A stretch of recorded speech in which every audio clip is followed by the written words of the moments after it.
Satan. Satan, the embodiment of wrath, became a feared figure during the rise of witchcraft hysteria in the late Middle Ages. The church's focus on demonology during this period led to the widespread belief in Satan as the ultimate evil, the ruler of hell, and the tempter of humanity. Interestingly, Satan's connection to the ancient Mesopotamian figure Shaitanu, a demon associated with adversity and misfortune, has been explored by scholars. In some interpretations, Satan is viewed as a Christianized version of Shaitanu, with both figures representing the idea of malevolent force that opposes the divine. Most people think of Satan as bad, but some groups have very different ideas. Satan is seen as a god in theistic Satanism, and people worship or respect him. Satan is a sign of good qualities and freedom in LaVeyan Satanism. The Bible never talks about what Satan looks like, but since the 9th century, he has been portrayed in Christian art as having horns, cloven hooves, legs with a lot of hair, and a tail.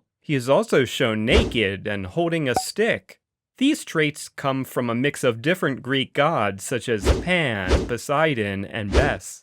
Many Christian works of literature have Satan in them. These include Dante Alighieri's Inferno, all versions of the famous Faust story, John Milton's Paradise Lost and Paradise Regained, and William Blake's poems. He keeps appearing in films, TV shows, and songs. Asmodeus, the demon of lust. Next we go into the world of Asmodeus.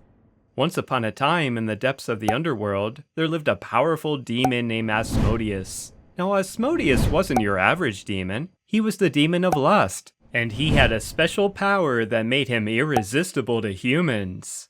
Asmodeus loved to play tricks on humans. He would disguise himself as a handsome prince or a beautiful princess, and then he would lure unsuspecting people into his trap. Once they were under his spell, he would make them do all sorts of crazy things like stealing jewels or starting wars. But Asmodeus wasn't always so powerful. One day, a brave hero named Raphael came along and decided to put an end to the demon's tricks. He used a special herb called rue to break the demon's spell, and then he chained him up in a magical cage. Be careful who you fall in love with, because you never know if they might be a demon in disguise. Also keep your wits about you, and never let your heart rule your head. And if you ever find yourself under the spell of a demon, just remember to use the power of rue to break free. So what do you think? Isn't Asmodeus a fascinating character? I'll bet you'll never look at love the same way again. Lucifer, the fallen angel of pride. A time long ago when the heavens were filled with the most magnificent and powerful beings, the angels. Among them one stood out, shining brighter than all the rest. His name was Lucifer, and he was the most beautiful and beloved of all the angels. Lucifer was not just any angel. He was the brightest and most intelligent of them all. He was second only to God himself, and he knew it. Lucifer's pride and ambition knew no bounds. He began to believe that he was equal to or even greater than the Almighty.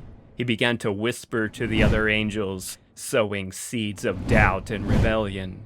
Slowly but surely, Lucifer convinced a large number of angels to join him in his quest for power and glory, and soon Lucifer, now known as the devil, he has been the embodiment of pride, greed, and evil. He is set to tempt and corrupt humans, luring them away from the path of righteousness and into the depths of sin and despair. Belphegor. Finally, we come to Belphegor, the demon of sloth and deceit. According to legend, Belphegor convinced humans to create inventions for personal gain before taking away their wealth and esteem, highlighting the demon's connection to both sloth and greed. One intriguing story about Belphegor involves his disguise as a human in order to better understand the nature of human sin. In some versions of the tale, Belphegor marries a woman who ultimately drives him back to hell, showcasing the power of human relationships and the consequences of sloth and deceit. Mammon, the demon of greed. Mammon's journeys can be traced back to ancient Mesopotamian and Canaanite religions, where he was known as a deity associated with money and material wealth. According to legend, Mammon is always on the lookout for those who are consumed by a thirst of wealth and material possessions. He is said to whisper seductive promises into the ear of the greedy, tempting them with visions of endless riches and the power that comes with it. Those who succumb to Mammon's temptations often find themselves trapped in a never-ending cycle of greed and despair. The stories of Mammon's victims often end in tragedy. They may lose everything they've worked for, their wealth crumbling around them as they realize the true cost of their greed. Some even lose their lives consumed by the very demon they worshipped. So, the next time you find yourself tempted by the allure of wealth and material gain, remember about Mammon, the demon of greed, and the price that must be paid for succumbing to its seductive whispers. Beelzebub. Beelzebub is one of the most fascinating demons in the world of the occult. He is known as the Lord of Gluttony, which means he is the demon who is in charge of the sins of excessive eating and drinking. Now, you might be wondering, what does a demon have to do with gluttony? Well, let me tell you a story. Long ago, there lived a powerful demon named Beelzebub. He was known for his insatiable appetite and his love for all things indulgent. Beelzebub would spend his days feasting on the most delicious and decadent foods, never feeling full or satisfied. As his reputation grew, people began to fear him. They believed that Beelzebub had the power to tempt them into overindulging, leading them down a path of gluttony and excess. Some even thought that he could possess people, forcing them to eat and drink until they could no longer control themselves. But Beelzebub didn't just stop at food and drink. He also loved to tempt people with other forms of excess like gambling, lust, and greed. So how can you protect yourself from the influence of Beelzebub?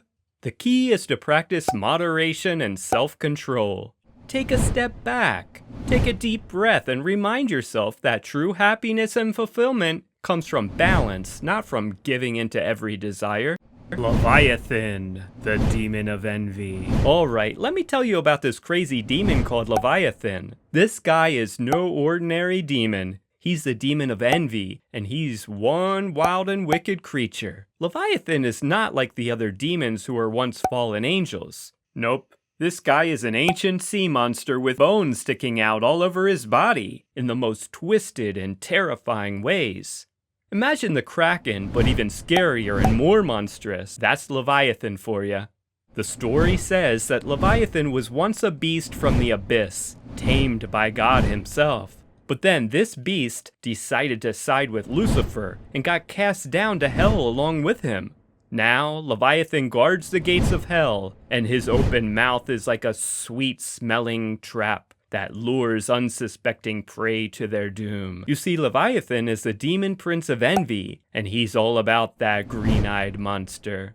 Envy starts small, but it can quickly grow and consume you, drowning you in those stormy, jealous thoughts. That's why Leviathan is the perfect demon to represent this deadly sin.